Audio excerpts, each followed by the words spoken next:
Let's bring to the conversation Evy Poumpouras. She's a former Secret Service agent. Evy, good morning. I want to put up this map of the farm grounds where this event was held last night. So the elevated position where the shooter was set up was about 150 yards from the stage where former President Trump was speaking. As a former Secret Service agent, are you surprised that building wasn't better secured? So when you do a security plan, you've got the main security, right? The security perimeter where there's the magnetometers, where people are being checked as they're entering the event. You have the outer perimeter, whereas when you have an open rally like this, you are extremely vulnerable. I've done these. They're probably the most anxious you're ever going to be as an agent because you're trying to secure all of it.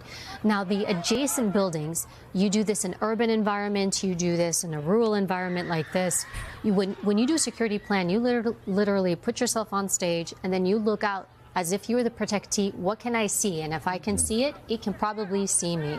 Now, for an outer perimeter like that, typically you will have a local law enforcement presence. You'll notice those buildings.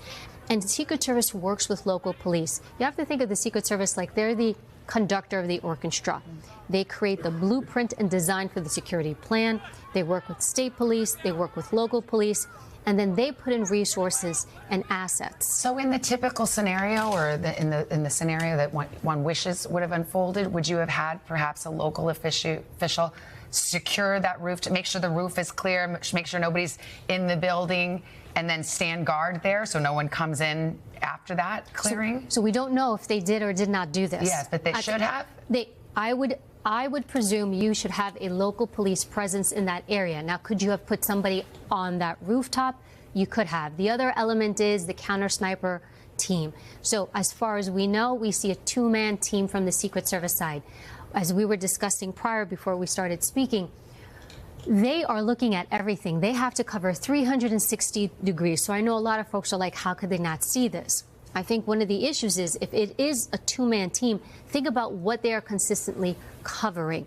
So local law enforcement, definitely. But again, we don't know if somebody was or wasn't positioned. Now, if there was no coverage there whatsoever, that's going to be an issue. Why weren't those adjacent buildings looked at? They are very close, yes. And if there was somebody stationed there from local law enforcement outside the building where the shooter was, as you consider the possibilities, how could he have gotten up there?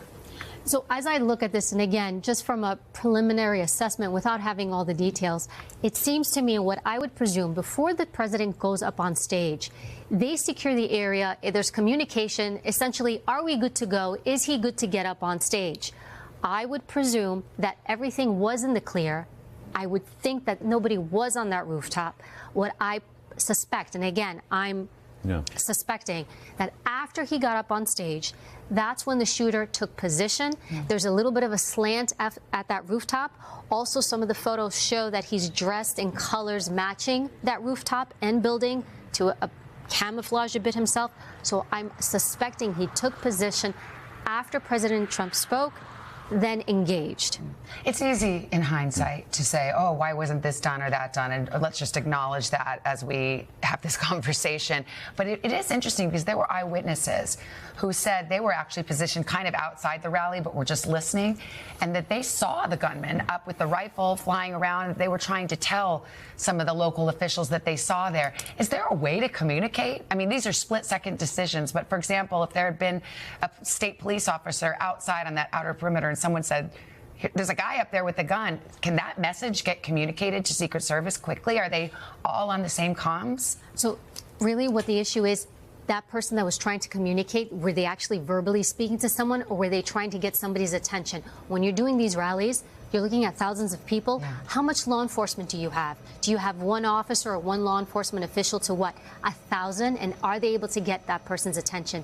Guys, at the end of the day, too, and I think this is going to come up during the hearing, resources, money, this all costs something. So when you're doing these security advances, you are negotiating. I mean, there are times where I need 75 agents, and it'll come back. It's like, you know what? We don't have the resources or the funds, or we need these folks to be somewhere else. Can you do it with X amount of people? And it's not just the Secret Service. It's going to be law enforcement. Their resources are tapped as well. So, Evy, quickly, let's talk about the aftermath of the shooting. We see the agents rush the stage, keep the former president on the ground.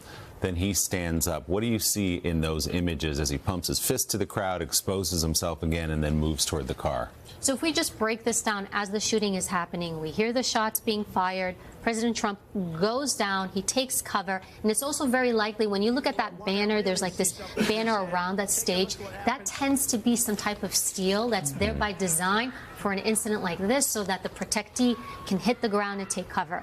We see the agents come in now from the sides, and their job is, that's the shift. That's what's called the shift. They come in and they are the armor. They're the ones who are literally going to come around. They're going to secure his body. The goal is now, if any additional shots are fired, they take the impact of those shots. They bring him back down. Now you can hear them too. If you're listening to the audio, you can hear them talking on comms. Is it clear? Are we good to go? Because they want to take him from where he's at and they want to move him to the vehicles. Anytime you're open, and if we look at previous assassinations or assassination attempts, Reagan, JFK, just the most recent ones, always outside, right? Always line of sight issues. So they've got him secure.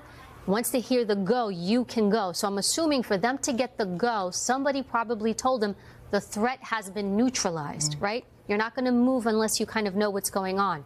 They pick him up, and you can hear the president. It's interesting, just from a human behavior perspective, you hear the president saying, where are my shoes? Where are my shoes? A lot of people are commenting on, is that an odd thing to say? You also have to think about the stress and impact of what just happened. Yeah. And he's just, it's a kind of like a very human, simple thing to think of. You can hear on the radio, too, that they say the shooter is down. So clearly they felt that the threat was neutralized and they could safely move. But as an agent, I mean, the president now with this iconic act of defiance, holding up his fist and literally sticking his neck out into the open again. But if you're an agent right then and there, are you just wishing you could just whisk him off to the car? Well, I saw that, and I saw that. I can understand why he's doing it from that perspective. But from the other perspective, I'm thinking, we know one shooter is down. Right. You don't know if there are other shooters. And then the other thing is when you move him to the vehicles, you want to make sure, does he have any other shots within him and check him. Evy, thank you so Thanks, much. Evy. Hey, thanks for watching. Don't miss the Today Show every weekday at 11 a.m. Eastern, 8 Pacific on our streaming channel, Today All Day. To watch, head to today.com/allday or click the link right here.